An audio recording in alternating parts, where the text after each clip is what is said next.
Ano ang meron sa Pilipinas kung bakit pinagsesolusan nila at kung bakit ang mga expat o mga retired foreigners ay nandito namamalagi o naninirahan ng matagal sa Pilipinas? Yan ang ating pag-uusapan dito. Please po, comment down below kayo, like at subscribe sa ating channel po, ang Wow Philippines. You ever notice how the richest people on the planet always have something to say? Like they've cracked the code to existence and now they're here to bestow their wisdom upon the rest of us? Well, when it comes to the Philippines, they're not just talking. They're watching, investing, and some of them, they're even jealous. Yeah, you heard that right. Now I know what you're thinking. Jealous of the Philippines? Bear with me for just a moment. The Philippines isn't just some postcard perfect tropical getaway where retirees go to stretch their pensions and digital nomads show off their tan lines. No, it's something much, much bigger. It's an economic powerhouse in the making, and some of the wealthiest, most powerful people on earth are paying very, very close attention. Let's start with the obvious. The Philippines isn't small. Sure, it might look like just a bunch of islands scattered across the Pacific, but zoom out and you'll see something else. A country of over 110 million people, a growing middle class, and an economy that refuses to slow down. In the last few decades, the Philippines went from being dismissed as a developing nation to one of the fastest growing economies in Asia. And the rich, oh, they love a country that knows how to make money. Yes. Bill Gates, Mr. Microsoft himself, once said that the Philippines is a country of immense potential thanks to its young, dynamic workforce. Translation? Ito lang naman kasi yun, lahat ng mga mayayaman sa Amerika ay nandito na nag-i-invest sa Pilipinas ngayon dahil nga nakikita nila ang Pilipinas ngayon ay umaasenso at progreso na, no? Kaya siguro unti-unti na silang pumupunta sa Pilipinas at ang maraming dayuhan na talaga ang nagta-travel sa Pilipinas para alamin din syempre ang mga beaches natin dito na napakaganda. Bukod doon ay talagang mas marami silang mapupuntahan talaga na malilibang sila at mauubos ang kanilang mga panahon sa pag-iikot sa buong Pilipinas. Filipinos are out here making things happen while other countries deal with an aging population that's getting a little too comfortable with afternoon naps. The Philippines' median age, just 25. That means a workforce that's young, ambitious, and full of energy. Tama. No wonder billionaires are intrigued. Oho. And it's not just Gates. Warren Buffett, the investment guru, has praised Southeast Asia as one of the best places for future economic growth. Wow. And guess what? The Philippines is smack dab in the middle of it all. A strategic location, a workforce that speaks English like it's their first language, and a First government that's language. finally figuring out Second how to keep language foreign lang. investors happy. Then there's Elon Musk. The guy is busy trying to colonize Mars, but even he's got his sights on the Philippines. His company, Starlink, has already set up shop, bringing high-speed internet to remote areas. And if Musk is interested in something, you can bet it's not because he's feeling charitable. He sees opportunity, the kind of opportunity that makes rich people even richer. And let's talk about Jeff Bezos. The man who turned Amazon into a global empire nandito sa Pilipinas. knows one thing: logistics. And the Philippines? It's got logistics potential written all over it. Major ports, access to international trade routes, and a workforce that's already running some of the biggest outsourcing operations in the world. It's no coincidence that multinational corporations are setting up call centers and business operations here like it's a corporate gold rush. So what's driving all this interest? Simple. The Philippines knows how to hustle.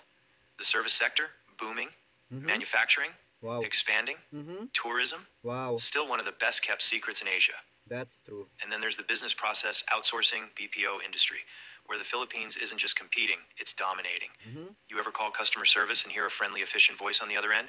There's a good chance that voice is sitting in Manila, Cebu, or Davao, working in one of the country's massive outsourcing hubs. Yes. But it's not just business. The rich love a place that offers a little luxury, and the Philippines is starting to cater to them in ways that would make even the most seasoned billionaires raise an eyebrow. Tama. 5-star resorts, high-end real estate, private islands for sale. Yeah, the Philippines isn't playing around anymore.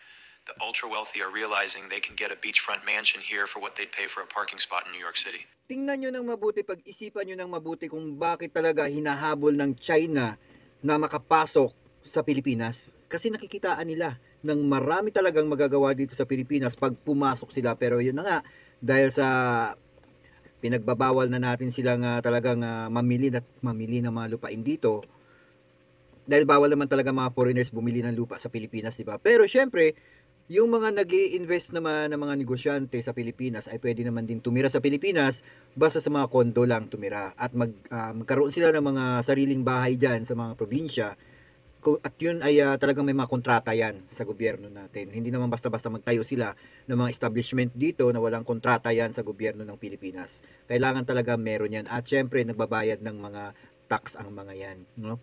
Bukod doon na talagang nandito sila at magtatayo sila ng mga malalaking mga proyekto sa Pilipinas, mas maraming mga Pilipino ang talagang makikinabang nito. Dahil syempre, unang-una na magkakaroon ng mga maramihang trabaho ang mga Pilipino at hindi na at maiwasan ang mga pag-abroad no sa ibang bansa dahil kung halimbawa papasukin na tayo ng mga malalaking trabaho dito sa Pilipinas dahil nga sa ang mga bilyonaryo ay magpapagawa ng mga infrastructure nila na talagang proyekto nila, syempre yung mga Pilipino ay dito na rin syempre magtatrabaho at hindi na sila luluwas pa ng Pilipinas. City. And while we're at it, let's talk about something else. The rich love. Influence. The Philippines sits in a sweet spot geopolitically, right between major Asian economies. China, Japan, South Korea, they all have interests here. Tama. In the United Tingnan States, nyo, grabe interest it's had a nila. long history with the country, from military bases to economic partnerships. The Philippines isn't just rising, it's becoming indispensable. So why aren't more people talking about this? Alam niyo naman mga kababayan, ng mga kawaw, no? Mas maganda kung may mga kompetisyon ng mga iba't ibang bansa na nandito sa Pilipinas kasi pagka once na nagbigay o naglagay sila ng mga proyekto dito at mga negosyo rito, may mga kompetisyon yan sa mga presyo. No? Kung sino may pinakamababang halaga o presyo ng mga paninda, syempre doon ang mga Pilipino bibili. No? Kailangan, syempre may kompetisyon yan. Mas maganda rin talaga na pumasok ang mga iba't ibang bansa na magnegosyo rito sa Pilipinas para makita natin talaga kung sino ang may pinakamura, sino ang may pinakamatibay na mga proyekto o mga brand, doon tayo bibili, di ba? Kasi anhin lang natin yung mura kung talagang palpak naman ang gawa, di ba? At hindi magandang klase. Doon tayo sa maganda at mura na, no? Kaya okay din naman yun, may mga option tayo na pagpipilian na pag may pumasok sa ating bansa ng mga foreigners na mag-invest dito, dapat tanggapin natin yan. Kasi para makita natin kung saan ang mas mura at pwede nating makayanan na bilhin ng mga brand, di ba? Katulad ng mga cellphone na pumapasok dito sa Pilipinas, kung sino ang mura at magandang klase, yun ang mga nabebenta at mas maraming bumibili, di ba? This because when people think of powerful countries, they think of places with towering skylines and Wow. trillion-dollar corporations. They don't think about a place where you can get a world-class meal for the price of a Tama. cup of coffee back in the It's West. very cheap. They don't think no? about a country that's been Very cheap quietly the building, price. expanding, and preparing for its moment on the world stage. But billionaires, they see it. They always see it before the rest of us. Now, is the Philippines perfect? Of course not. No country is. There are challenges, poverty, Yes. traffic that can make grown men cry, and a political landscape that's, let's just say, colorful. But the trajectory, the momentum, it's inevitable.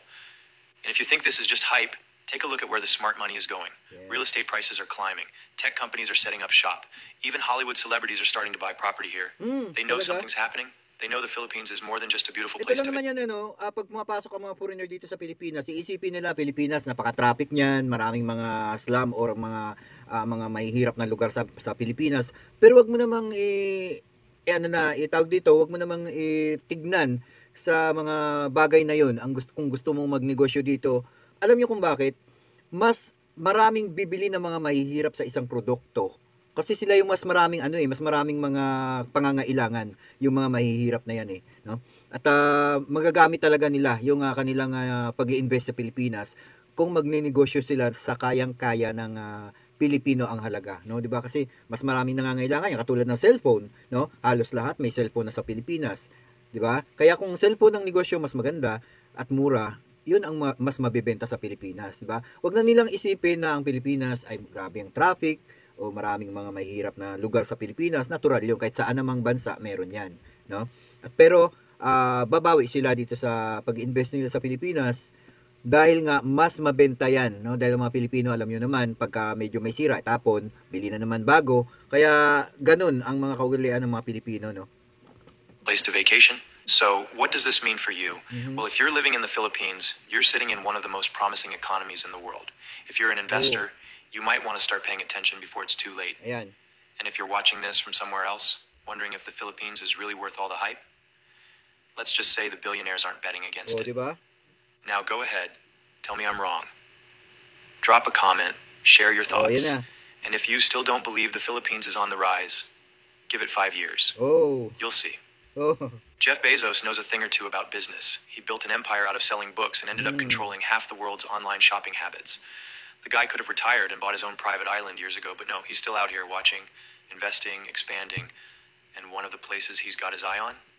The Philippines. Wow. Bezos has said the entrepreneurial spirit in the Philippines is undeniable. That's not corporate fluff.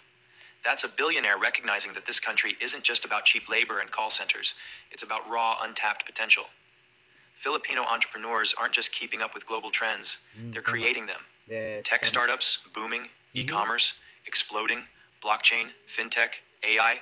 There's a new generation of Filipino business minds who aren't just looking to compete. Di ba kasi nga, hindi naman yan sila mag-iisip na ang Pilipinas ay ganitong klase na medyo mahina, ano? Hindi yan sila papasok sa Pilipinas at mag-i-invest kung ang Pilipinas ay mahinang klaseng bansa. Tingnan nyo si Elon Musk, nag-i-invest na rito ng mga negosyo niya. Kaya siguro yung iba ay talagang nagkaroon ng interest na yung Pilipinas ay pwede natin pasukin, mag-invest tayo dyan dahil nga booming na ngayon ang kanilang nag-i-improve na ngayon ang kanilang tawag dito yung economy nila. Na kaya pasukin natin ito, pasukin natin ito. Kumbaga si Elon Musk lang ang naunang nag-isip na pasukin ko ang Pilipinas kasi mas maraming magagawa doon, mas marami tayong mabibenta sa lugar na yan. At pwede tayong gumawa ng mga proyekto dito dahil marami pa nga may mga bakanting lugar dito.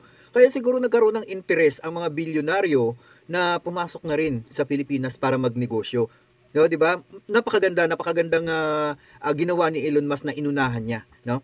Bukod kay Bill Gates kasi mayaman din 'yun, isang bilyonaryo din 'yun, ano. Pero si Elon Musk talaga ay talagang nag-isip na siya na mag-invest na siya sa Pilipinas, no. Hindi lang 'yan, kung magkakaroon pa ng tawag dito yung kanyang rocket na papuntang Mars, mas marami pang magagawa niyan kasi mas maraming mga Pilipino ang makakapagtrabaho. Kung meron na siyang mga tawag dito, yung mga opisina niya rito, nandito na yung mga paggawaan niya, talagang boom talaga ang mangyayari sa Pilipinas niyan kasi sila yung mangunguna diyan na magnenegosyo, yung mga bilyonaryo talaga. They're looking to redefine entire industries. The Philippines isn't waiting around for foreign investment anymore. Ayun, o, di ba? It's building its own future. And people like Bezos are smart enough to see where this is going. O, di ba? He's not the only one. Mark Zuckerberg, the social media overlord himself, has talked about how Filipino workers are the backbone of many successful tech companies around the world. Diba? Tama. Think about that.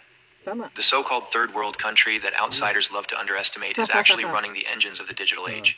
Filipino developers, designers, customer support reps, these people are making sure your apps work, your online transactions go through, and your social media stays addictive. And it's not just about tech. There's something deeper at play here. Filipinos have a way of turning adversity into opportunity. The country has seen economic crises, political upheavals, natural disasters that would break most nations. But what happens? They rebuild. They work harder. They laugh in the face of hardship and just keep going. That's what Bezos, Zuckerberg, and every other billionaire paying attention sees. A country that refuses to stay down. A place where the people don't just survive, they adapt. It's the same mindset that built Silicon Valley, that turned small businesses into multinational empires. And it's happening in the Philippines right now. Look at how Filipinos have taken over the outsourcing industry. Ba? It started as a way for foreign companies to cut costs, but Filipinos turned it into something else entirely. O, di ba? Yan na. At hanggang dito na lang. Sana naman din mabuksan ang kaisipan natin, kahit sabihin ng mga foreigners na ito, ng mga dayuhan na ito, na ang Pilipinas ay third world country. Pag-isipan nila ng mabuti kung bakit nag-i-invest sila Elon Musk dito, Jeff Bezos at ang iba pa ng mga bilyonaryo. Kung third world country ang Pilipinas, hindi nila papasukin yan. Dahil mahina ang klase na yon, mahinang klaseng bansa. Pag sinabi mong third world country, wala pang kakayahan sa mga industries, no? At sa mga negosyo na malakihan na katulad sa mga ginagawa nila Elon Musk. Ibig sabihin, isa na sa mga parte ng kanilang negosyo ang Pilipinas dahil nga ito ay booming, no? Na kumbaga tumataas na, lumalago na yung ekonomiya ng Pilipinas. Hindi yan sila papasok sa Pilipinas kung mahina-hina ang Pilipinas. Kaya naisip nila na talagang mabibenta ang kanilang negosyo dahil ang mga tao rito sa Pilipinas hindi lang naman mahihirap ang nabubuhay dito, kundi meron din namang mga bilyonaryo na nakatira sa Pilipinas, milyonaryo na kayang-kaya bumili ng produkto nitong mga bilyonaryo na katulad nila Elon Musk at Jeff Bezos, no? Kaya sa mga nagsasabing third world country, nako po, iwas-iwasan nyo nang sabihin yan dahil ang Pilipinas ay unti-unti na pong umaangat. ang mga ekonomiya dito. Kaya hanggang dito na lang. Kung totoong Pilipino ka, please comment down below kayo, like and subscribe sa ating channel po, ang Wow Philippines.